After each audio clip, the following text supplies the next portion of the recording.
I dreamed a red dream, then woke up to a klaxon alarm screaming.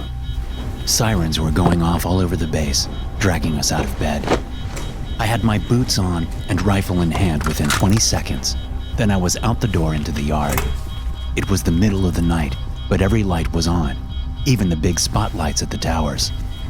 Our little slice of desert all around the base was shining brighter than any summer afternoon. The sirens wailed again. I spotted my sergeant directing a group of soldiers towards the main gate. I jogged over to him, boots kicking up sand from the yard. "Sir, what's going on?" I asked. Sergeant Evans was leaning over with his radio pressed to his ear. It must have been hard to hear orders with that damn siren screeching. While Evans looked up at me, he was pale. "Something's gotten out of the lab," he said. "We're under lockdown." I felt my blood drain until I probably looked as pale as the Sarge. I'd never seen a breach of the lab in the 6 years I'd been at Echo Base, but the old-timers told stories. Bad stories. Bloody stories. Tales of whole platoons that disappeared in the desert after something broke out of the modern catacombs below the base. I tapped a finger above my rifle's trigger guard. Is it the thing they brought in last night?" I asked. All of us surface side guards had an unspoken agreement never to talk about what went into the big elevator in the middle of the base that led to the lab. But if something got out, the old rules didn't apply. Evans shook his head. "I don't know. There could have been anything in that truck and..." A burst of gunfire rang out, audible over the sirens. Then another burst, and then rapid fire. The shots were coming from the northern warehouse. Sarge and I both shared a glance, then ran for cover behind a parked jeep. All around us, other soldiers were taking aim towards the warehouse. Some of the newer guards were shaking, but even the vets looked a little shaky. We'd all seen the truck come in the night before. It was a blackout vehicle, armed, armored, and much bigger than our usual drop-offs. That meant that whatever was inside was considered hostile and dangerous, and now it looked like it was out. The gunfire stopped suddenly. I spent a long minute leaning around the jeep, rifle pointed at the door to the warehouse. The only sound was the siren, and then that stopped like a screamer suffocated by a plastic bag. I could hear my breathing and Evans's next to me in the new silence. Lights began to flicker all around us. The spotlights went out first, then the perimeter lights. But the backup generator kicked in and the emergencies stayed on. That gave us just enough dim, coppery light to see the thing emerge from the warehouse. It was human-sized and shaped but surrounded by a haze. The shimmer wrapped around the figure, a heat blur that hid any feature or detail. Still, I could sense that the entity was aware of us. Someone fired a burst. There was a tracer round in the mix. I watched the orange wake left behind by the bullet. It should have connected with the thing in the doorway, but there was no impact. No damage, other than a few ripples in the haze.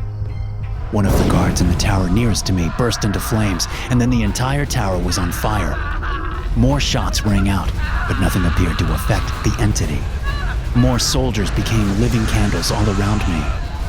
Those were the lucky ones. The creature in the shimmer moved, crossing the base in the time it took me to blink.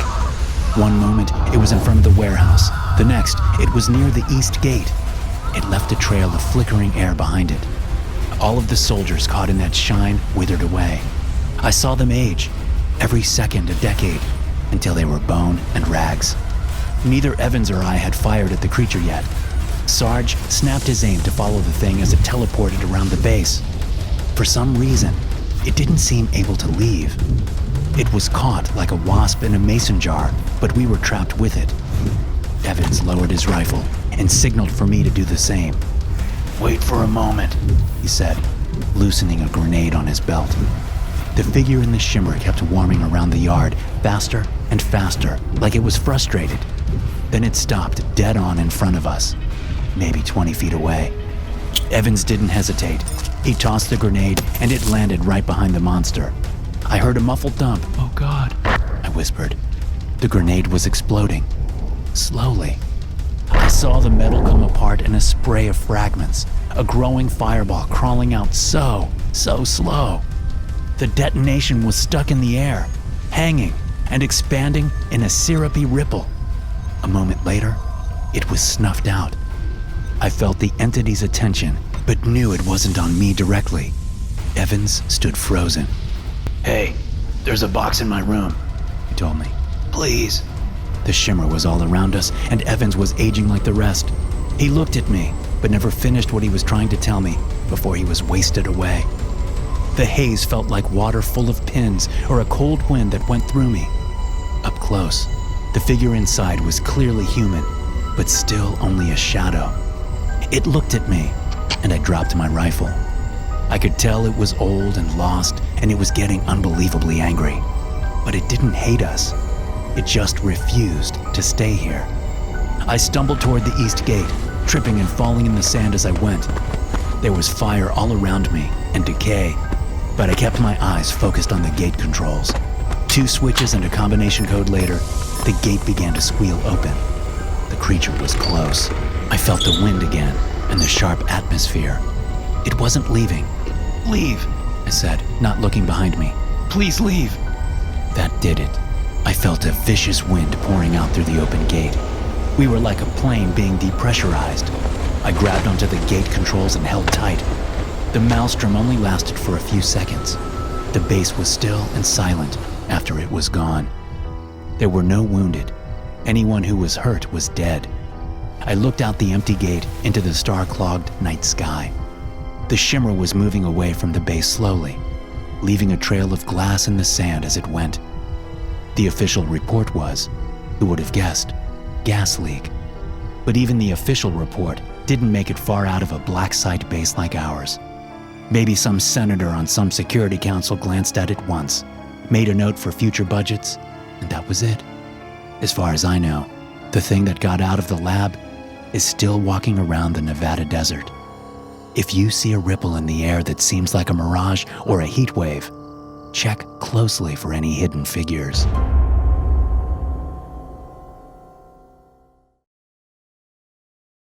I almost called out of work the day that Tommy Benner's mom caused a school lockdown. It was a rough week already, and then Mrs. Benner decided to start blasting me on social media for being the worst teacher Tommy has ever had. Since Tommy was in kindergarten, I figured I was both the worst and best teacher he'd ever had, but it was still frustrating to have a parent go off publicly. And it was all because Tommy was struggling with learning letters. So when I heard that Mrs. Benner was waiting at the front office and wanted to talk to me, the news didn't put me in the best mood. I glanced at Tommy, but I didn't blame him for the situation. He was a sweet kid, small for his age, with dark hair and a bone-deep shyness. It wasn't his fault that his mom was a raging Karen.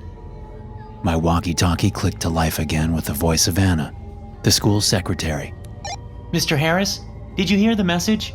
There's a Mrs. Benner at the front office asking to see you." I sighed, took a deep breath, and forced friendliness into my voice. "Hi, Anna. Yep. Confirming that I heard you, but we are right in the middle of a lesson right now." I looked over at the kids, who were actually in the middle of having a snack. "Did Mrs. Brenner say what her visit is about? Is this something we could resolve with a phone call later or an email?" There was a long pause. The walkie clicked on again, but at first, I only heard Anna whispering in the background. "Mean she's not here. Did you see her? No, I left her right in the..." Hey, Mr. Harris? Sorry about that. It looks like Mrs. Benner isn't in the office anymore. I felt a warm hum of relief hit my stomach, like honey and tea. "So she left?" I asked. There was a moment of static on the walkie-talkie. "No one saw her leave, Mr. Harris. We don't know where she is." The relief I felt was gone and replaced with a sinking feeling. I looked around the classroom. All of the kids were distracted with their snacks. My teacher's aide, a college intern named Sam, was sitting in the back of the room helping Jenny tie her shoes. I was getting ready to ask Sam to watch the class while I went up to the office when my walkie-talkie went off again. It was Anna, sounding slightly panicked. "Mr. Harris, place your room on lockdown." Mrs. Benner seems to have snuck in the security door behind a custodian. "I repeat, place your classroom on lockdown." There is an unauthorized visitor in the school. Sam was looking at me, biting her lip. She must have overheard the message. Some of the kids were looking at me as well, but I knew they didn't understand how serious the situation was, except maybe for Tommy Benner. The little boy was staring at me with his sad eyes. He knew his mom was doing something bad. I wondered how bad. What if she was actually dangerous? Normal parents don't sneak past the front office to see a teacher. I put on my best smile and went back to my desk to boot up my laptop. Since I was one of the younger kindergarten teachers, I also liked to help our IT department from time to time. That came with perks, including being able to log into our admin accounts. This meant that I could open up the camera system and see what was going on in the halls. I opened the camera feed and right away found Mrs. Benner. She was trying to be sneaky. I could just see her pressed against the lockers in the east hallway.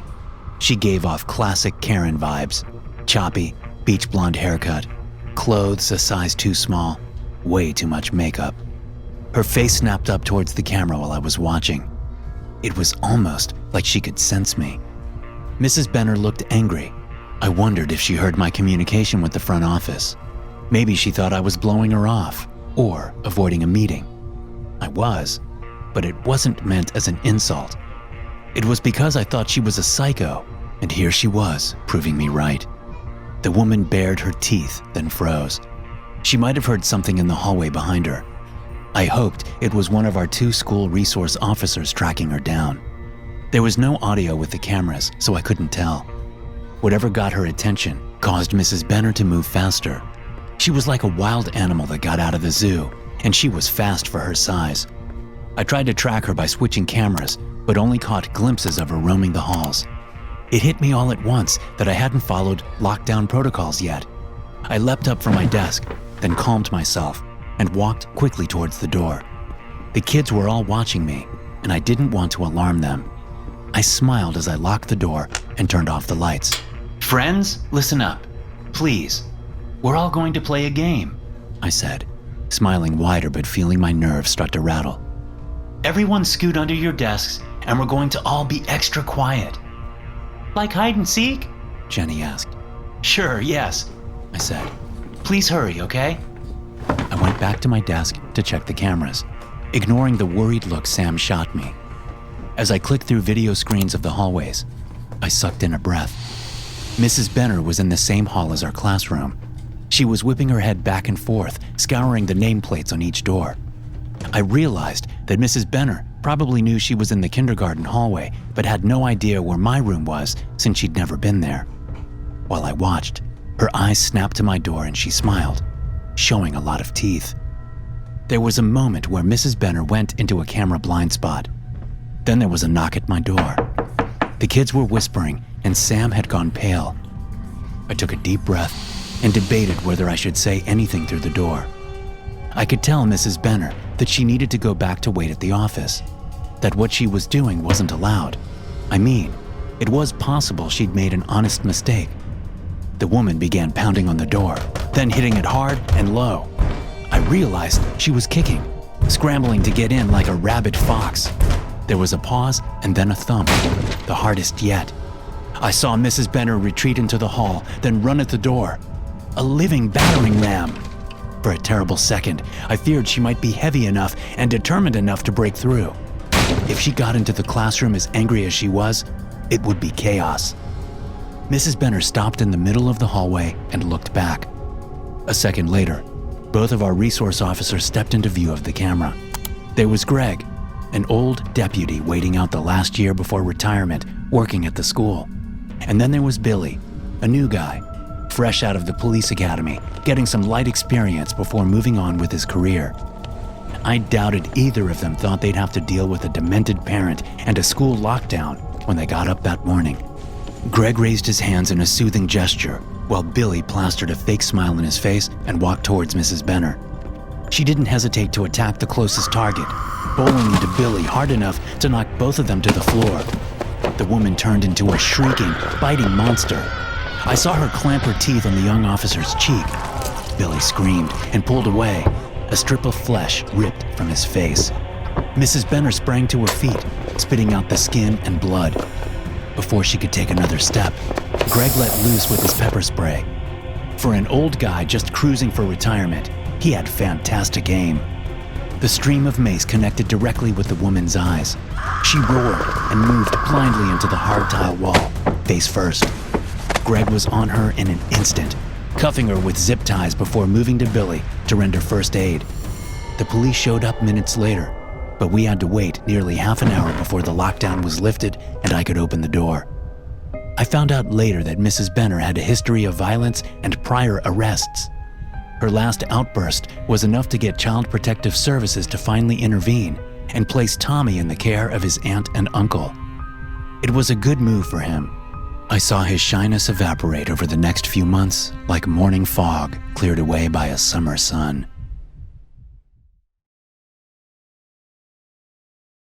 We carry a lot of things with us throughout life.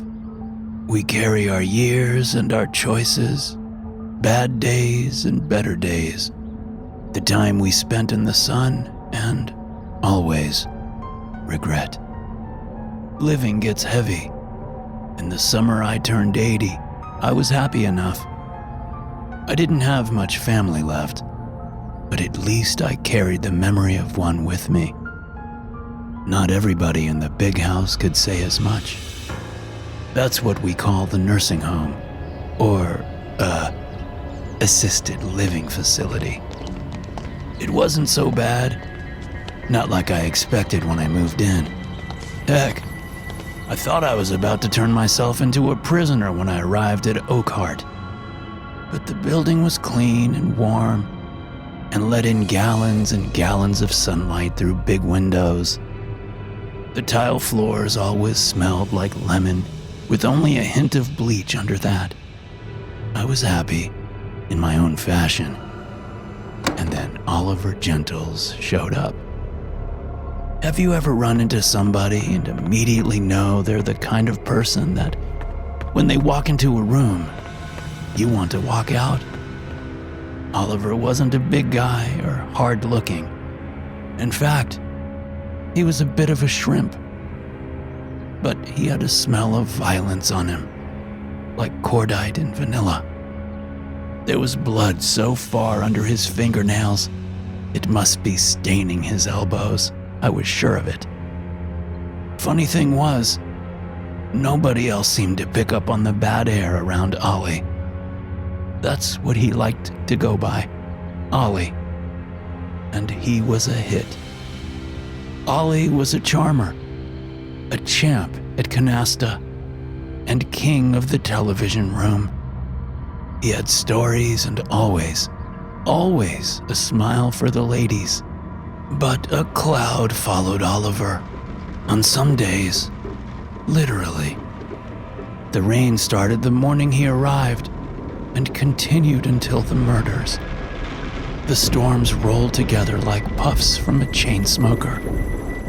Curtains of rain lashed those big windows I loved so much, drowning out the sun, burying it in gray thunderheads. That long month reminded me of my time in the war, jammed into a tube of metal with 50 other soldiers 600 feet under the surface of the ocean. That wasn't good. I tried to keep memories of those days locked up like the few war souvenirs I kept in a trunk in my closet. The memories and the souvenirs both seemed better left in the dark. Oakhart began changing in other ways after Ollie arrived. There was a new smell that permeated the halls. I couldn't put a pin on what it was exactly, but it reminded me of dust and rust and decay. The lights in our room seemed a little dimmer, the air a little colder. Margie told me I was imagining things. She was my best bud at Oakhart, and she adored Oliver. Damn near everybody did. Somehow, they didn't see what I saw. Nobody else noticed the way that Oliver's shadow lagged about behind his movements, or how his reflection was never quite identical to the man. I was the only one sensing that the rust smell got worse whenever he was around.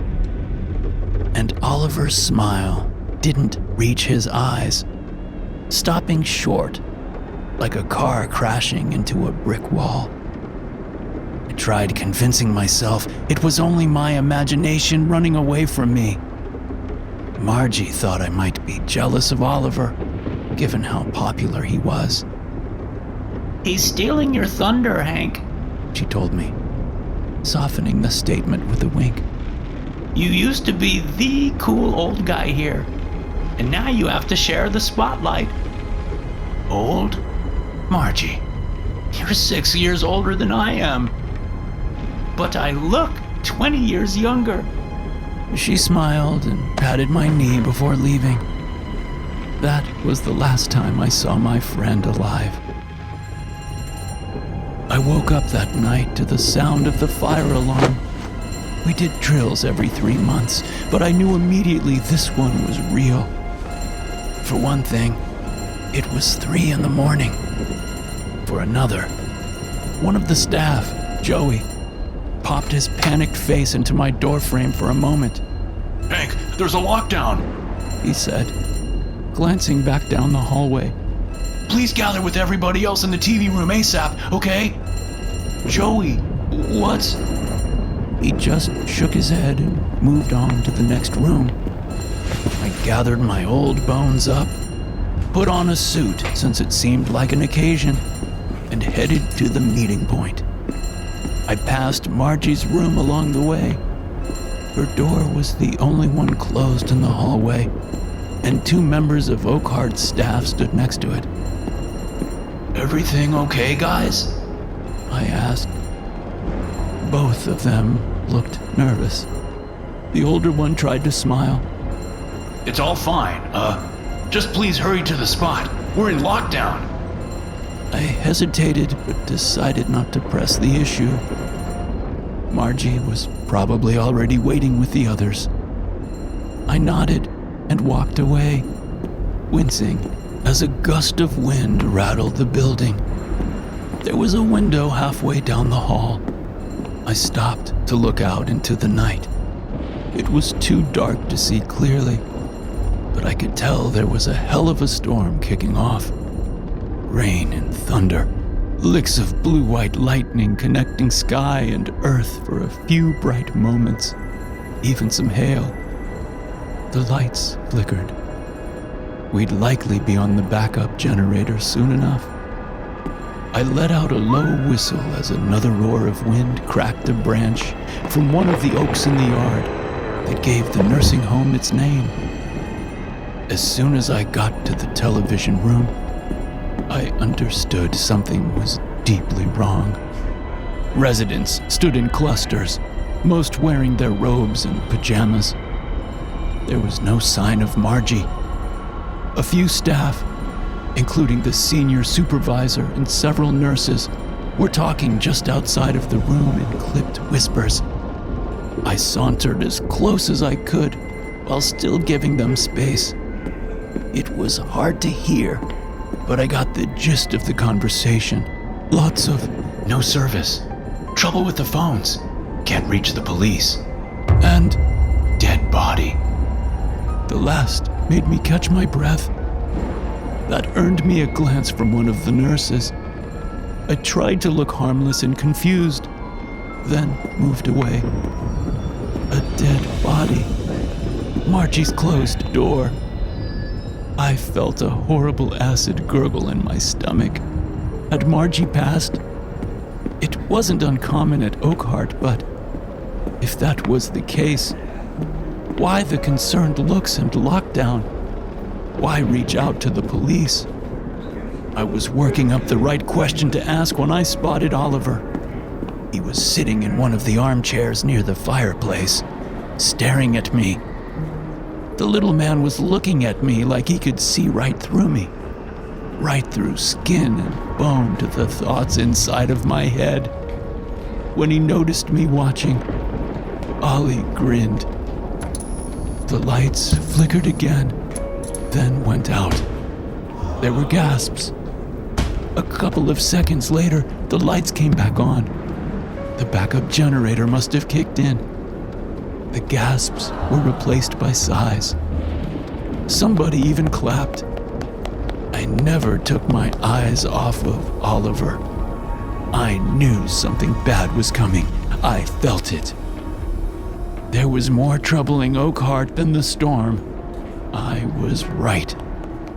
As soon as the clapping faded, the backup lights also went dark. Now there were screams. Flashlight beams cut across the room, joined by a handful of battery-powered lanterns and candles. We had light again, but barely. A faint glow left me standing in a room full of shadows. I could see the chair Oliver was sitting in prior to the blackout, but the man himself was gone. A new scream ripped through the room. A dozen flashlights followed the sound, landing on Jody, one of the younger residents. There was a man lying prone at her feet, surrounded by a puddle of blood. He was one of the nurses, and the missing chunk from his skull made it clear he was dead. Everyone stay calm! Somebody shouted into a room full of panicking seniors. There was about to be some chaos. I was sure of it, but I wasn't paying attention to the dead body. Oliver was in the process of slipping out of the room into a dark hallway. A stray beam of light passed over Ollie, and I saw his shadow stretch out on the wall behind him. The silhouette wasn't human. It was twisted and horned with limbs so long they dragged on the floor. Oliver turned back and made eye contact with me again. I saw there was a distortion to his face, like something was moving under the skin. He smiled and walked away.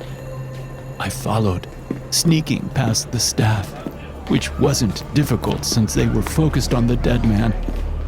The hallway grew pitch black. I regretted not bringing a flashlight from my room. My room. That's where we headed. I could tell even in the darkness. I passed Margie's room again and felt my stomach lurch. Her body was inside, slowly cooling on the bed with her throat ripped open. I didn't know how I knew, but there was no doubt in my mind. It was like there was some signal on the rise that night, and my reception was only getting clearer. Oliver was sitting on my bed when I reached my room. There was a light on, though I couldn't see where it was coming from. Hey, Hank, close the door, will ya? He asked. I obeyed and closed myself in the room with whatever was inside of Oliver. His face was moving, squirming, and different every time I looked at him. I know what you are, I told him. And I did. I'd seen something like Oliver back in my submarine days after getting back on dry land from months in combat. One of the men came back carrying a darkness with him, in him, and it almost killed the rest of us. Oliver grinned. Now his teeth were shattered and black. I could tell you saw me, Hank. It said, breath like a dumpster full of dead rats. Margie called out for you before I bit her throat out. Just wanted to let you know. The man in front of me was just a shell. The darkness that he brought into Oakhart, the demon that was free now. Free and hungry. If I didn't stop it, the thing would keep killing and eating and growing. I knew what I had to do, but I wasn't eager to get started. I met one of you before, I said. I think maybe that's why I can see you, why I could sense you from the start. I would agree. What happened last time? Oliver asked, eyes flickering between different colors. I stood up and moved to the closet. We had a religious guy on the submarine. a Catholic. He was in seminary school when the war broke out, and he chose to serve his country rather than finish his education. But the man, James, he kept enough of his training to show us what to do.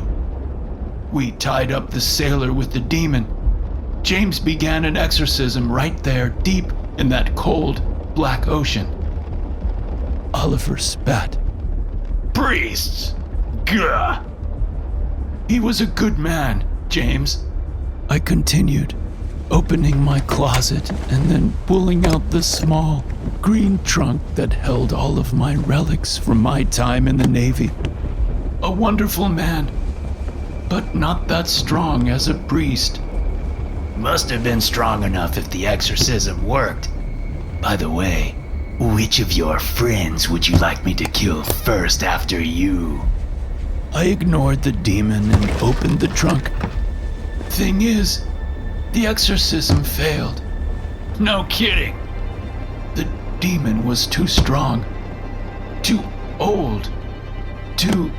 It doesn't matter. If James couldn't do it, I'm certain I'd fail too if I tried. But James had a backup plan. I pulled out a wooden case from the trunk. Inside was a Colt 1911 pistol, a heavy piece that fired fat 45 caliber shells. It was loaded. I had a hell of a time sneaking that in past the staff when I arrived at Oakhart. Oliver stood up, no longer a short man. He was at least 7 feet tall and growing. Your plan is to shoot me? The demon asked, voice buzzing. I hate to break it to you, Hank, but that won't kill me. Just wanted to let you know, it will only... I know, I said, pulling the trigger. The moment Oliver's eyes went dead, I felt the presence in my mind. Killing the possessed wasn't an end to the possession, only a transfer. James managed to hold the demon down until we surfaced. Then he jumped into the ocean, sacrificing himself, just like that young priest in the Exorcist movie decades later. I thought maybe I could do the same, but when I tried to put the gun to my temple, my finger refused to pull the trigger. I made it out of the nursing home at least, right out through a window into the storm. It's been weeks now, and the thing is only getting stronger. Sorry, Margie. I really wish I'd been able to avenge you properly. Sorry, world. I wish I'd been able to do this one last good thing to make up for some of the bad. But even now, it's whispering, chewing, building, taking over. Very soon, I won't be able to keep it down any longer. I just wanted to let you know.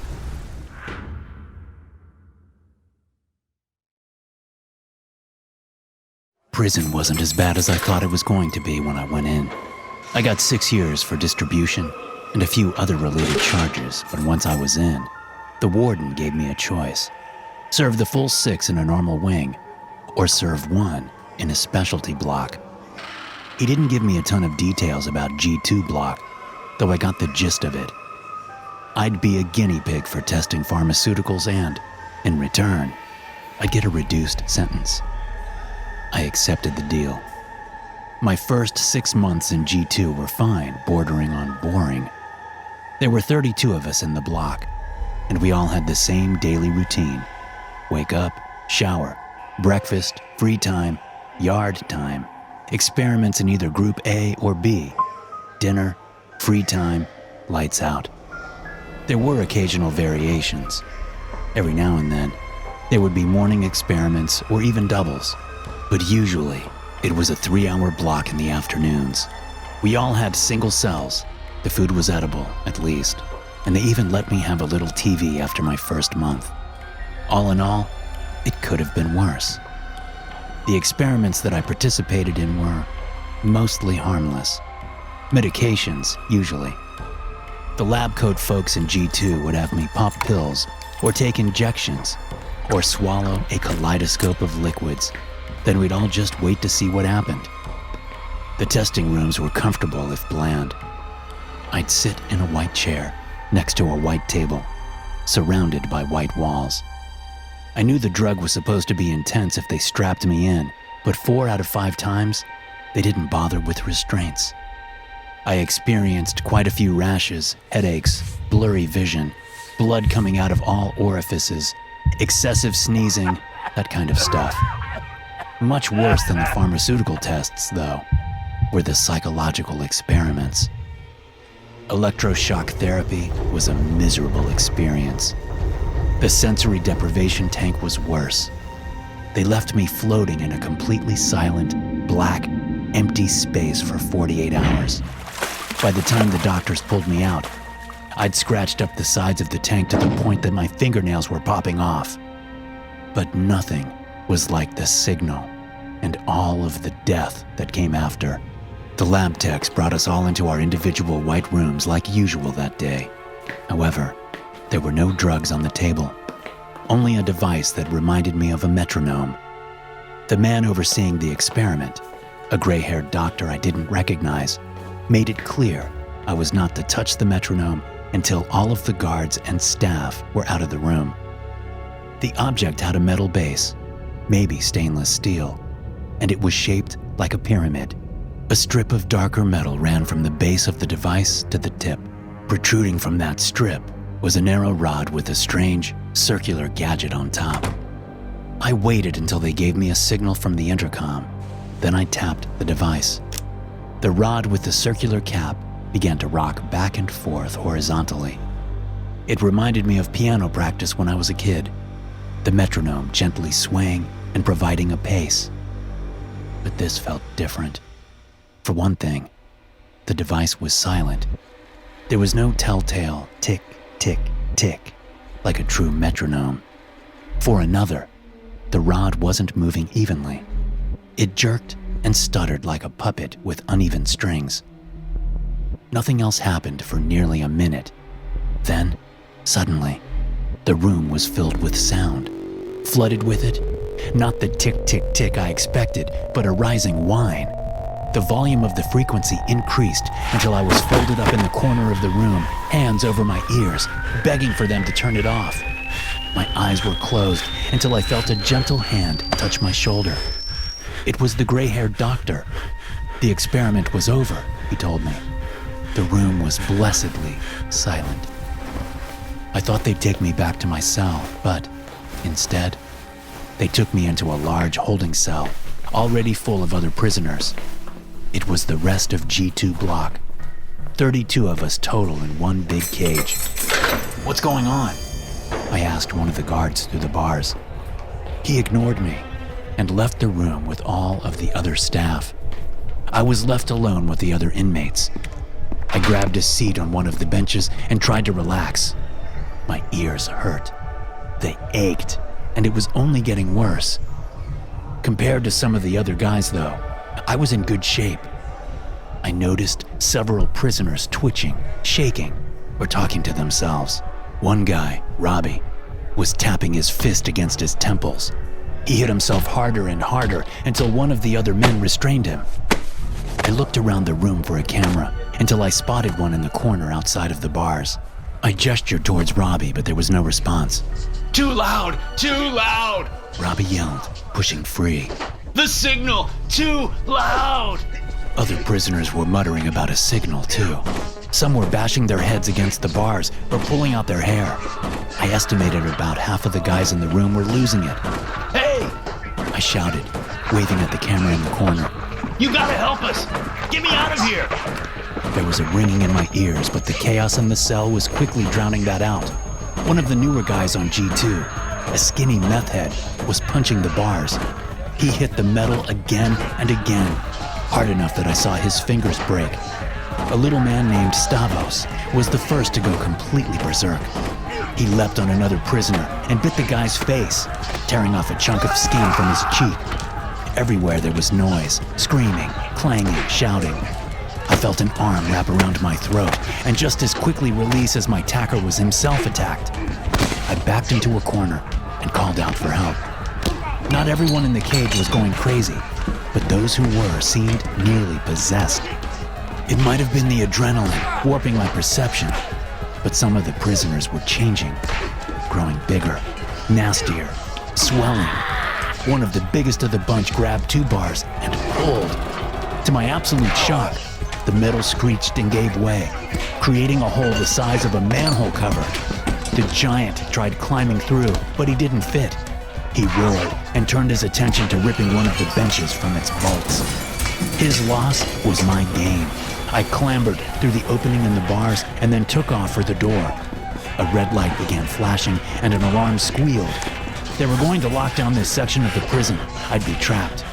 No, please! I screamed, trying the door. It was locked. I kicked and scratched and yelled at it, but that was no good. Then, I heard something thudding towards me, moving fast.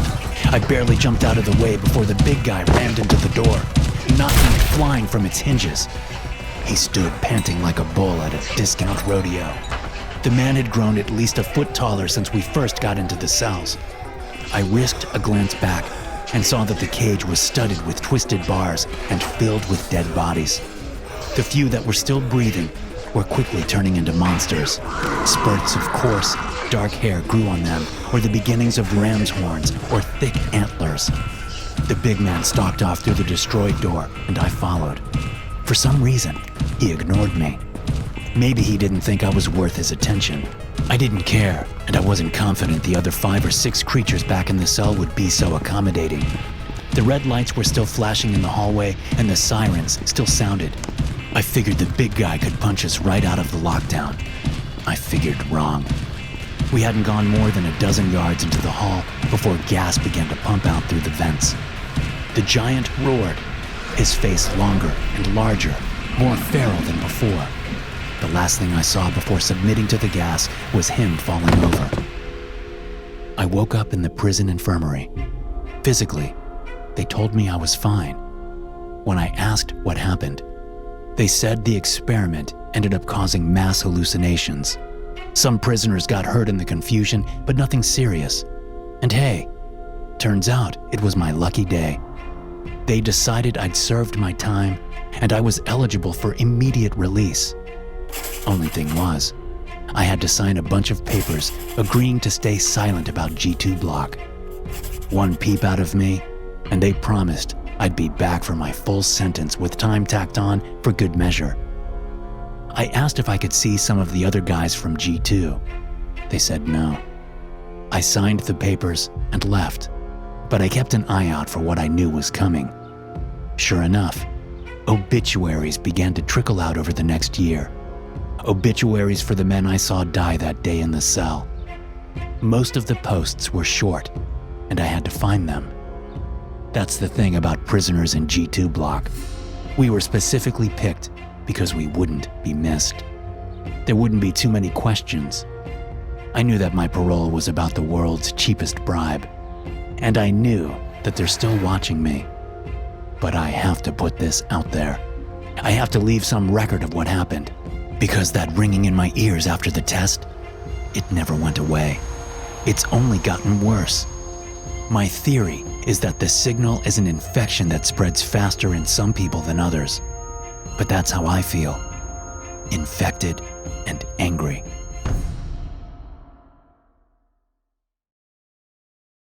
They wheeled the woman into the emergency room at the start of my shift with no idea what was wrong with her. According to her fiancé, the patient, Lisa Myers, just collapsed while brushing her teeth. It was a slow night in the hospital, so I spent more time with Lisa than I usually would. I took her vitals and did all the prep. She was stable but unresponsive. I've spent a decade as a nurse, most of it in an ED or operating room, and I thought back then that I'd seen every mad, awful thing there was in this world. But the night the woman with the coma came in, I got to see a little preview of hell. It started when they moved Lisa to a private room. I was there as we hooked her up and tried to make her comfortable. She was beautiful, maybe 30 or 35, with auburn hair and delicate features. There were no signs of obvious illness or injury other than her nose, which would not stop bleeding. Lisa's fiancé, Tom, was a panicked mess. He rambled off a dozen questions a minute, pacing around Lisa's bed and cleaning his glasses over and over like it would help him see a solution to the woman's sickness. Has anything like this ever happened before? I asked. Tom started to shake his head, then hesitated. She's never gone out like this in the past, He said. but she's been having headaches and nosebleeds for the past few weeks, ever since a work trip. Has she gone to the doctor for those symptoms? No. I asked her to, but she just said it was a migraine. I made a note in Lisa's chart. What does your wife do for work? I don't know. That made me look up sharply. Tom was struggling with something, looking between his comatose fiancée and me.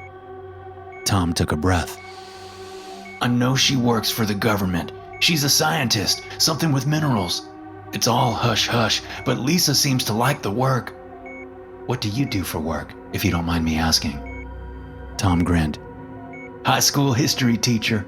I got ready to ask more questions, but bit them back when I noticed the lights in the room were growing brighter. A power surge? Tom noticed something was wrong as well, and reflexively put a protective hand on Lisa's shoulder. The lights reached a blazing point, then quickly dimmed until the room was as dark as an early winter morning.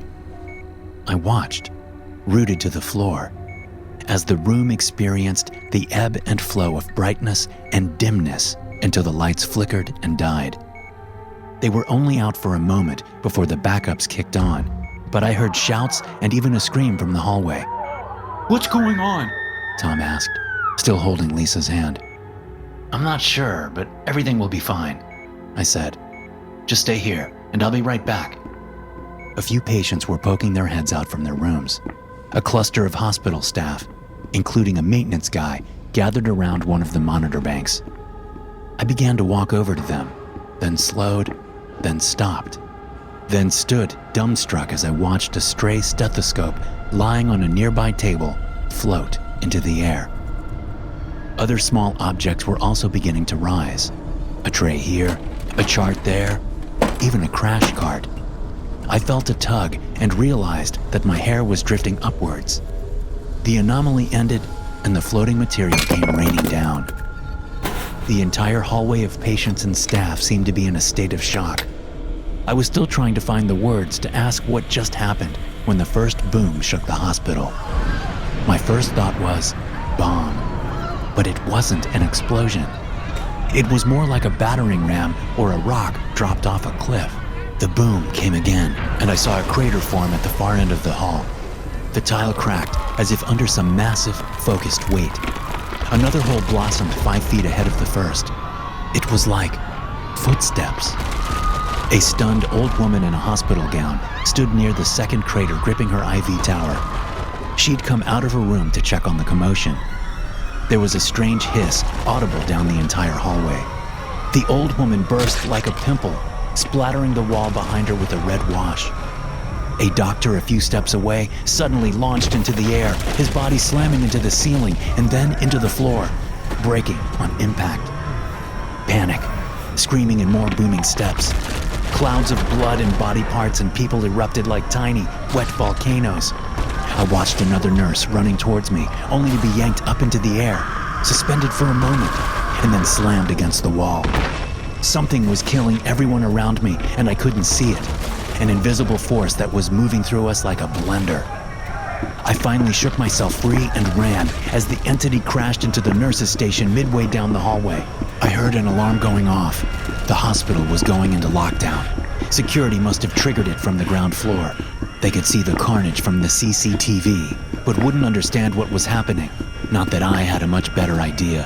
What I did know, though, was a lockdown would trap all of us in the hospital with the thing. I spotted a fire alarm on the wall and ran for it. At least, if the fire department showed up, someone could help us. Even if they ended up needing to call the police or National Guard or the damn Space Force. The sprinklers came on when I pulled the alarm, and I got my first look at the creature. It was only an outline in the water, but it was clearly shaped like a person. A small woman, actually. I expected something bigger, alien, malicious. But the woman didn't seem evil. In fact, as she walked closer, and I once again found myself too scared to run, I saw the form of her face. She was screaming, silently, a look of absolute, perfect agony across her features. Lisa? A voice said from behind me in the hall. I turned and saw Tom standing, staring at the thing outlined by the sprinklers. He was right. Even though I'd only just seen his fiancée, the entity did resemble the woman in the coma down to the same delicate, bleeding nose. Tom took a step towards the creature, then another. He moved past me, hands raised in a calming gesture. I wondered then if he lied before, if Lisa had been sick in the past or showed some sign of whatever was going on. Astral projection, telekinesis, a ghost or a soul on a rampage. Tom reached for the figure and I heard a gentle pop. His arm floated from the elbow up in front of us. Lisa? He asked a moment before his other arm came off, followed by his head. I ran, slipping on the slick tiles, and crawled away. My scrubs were dark with water, and I moved without thinking, not knowing where to go, only that I had to put distance between me and the projection. There was an open door ahead of me. I wiggled in and kicked it shut. The lights were dim again. I looked around. There was a patient lying still in the bed. Lisa. I heard crashing outside and a scream. A plan flowed into my mind like poison poured into a cup. In all my years as a nurse, I'd spent every day trying to save lives. Not once did I try to take one. That's why it felt so unnatural when I took the pillow from behind Lisa's head. She looked peaceful, but I remembered the contorted features of the thing in the hallway, the pain she must be in. Maybe it was causing her to lash out. Maybe she'd gone mad. It didn't matter. I decided that I wanted to live, so I placed the pillow over the woman's face and leaned down. After about a minute, the sounds from outside the room stopped, replaced by a familiar, sharp ring. A flat line from Lisa's life support. Thanks for watching. Be sure to subscribe and smash that like button to get notified every time I upload a new video. You can also check out some more of my animated horror stories right here.